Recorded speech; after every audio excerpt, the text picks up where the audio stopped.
আমি আজকে ট্যাংরা মাছ দিয়ে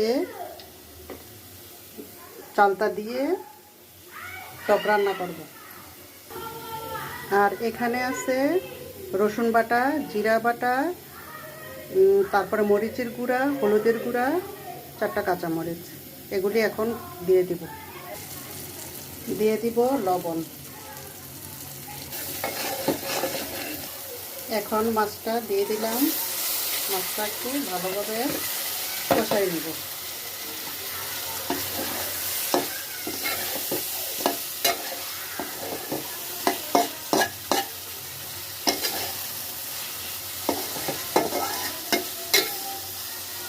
মাছটা এখন 10 মিনিটের মতো কষিয়ে নেব।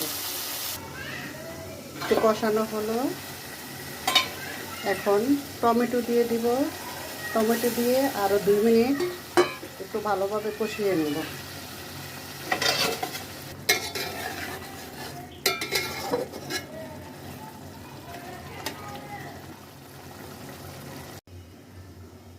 এখন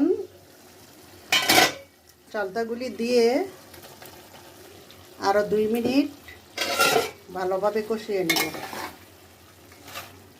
ট্যাংরা মাছ কিন্তু আগুনের তাপ পেলে শক্ত হয়ে যায়, আর অন্যান্য মাছ কিন্তু গলে যায়।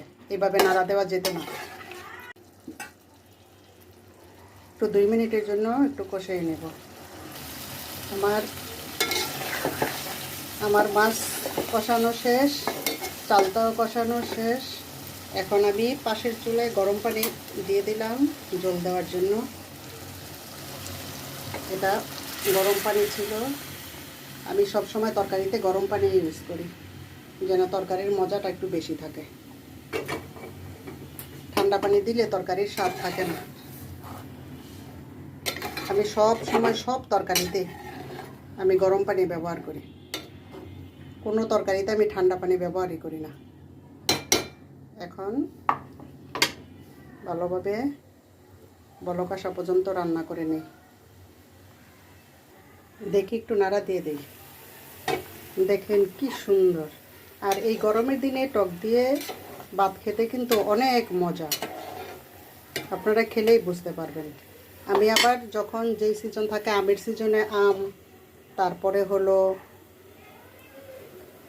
চালতার সিজনে চালতা, তারপরে জলপাই, এগুলি আমি সব কিছু কেটে ফ্রিজে ডিপে রেখে দিই বরফ করে। আনটাইমে তরকারি, তারপরে হলো যে কোনো কাজে লাগাতে পারে আর কি। আমার রান্নাটা শেষ হলো। এখন লাস্টে ধনিয়া পাতা দিয়ে দেব।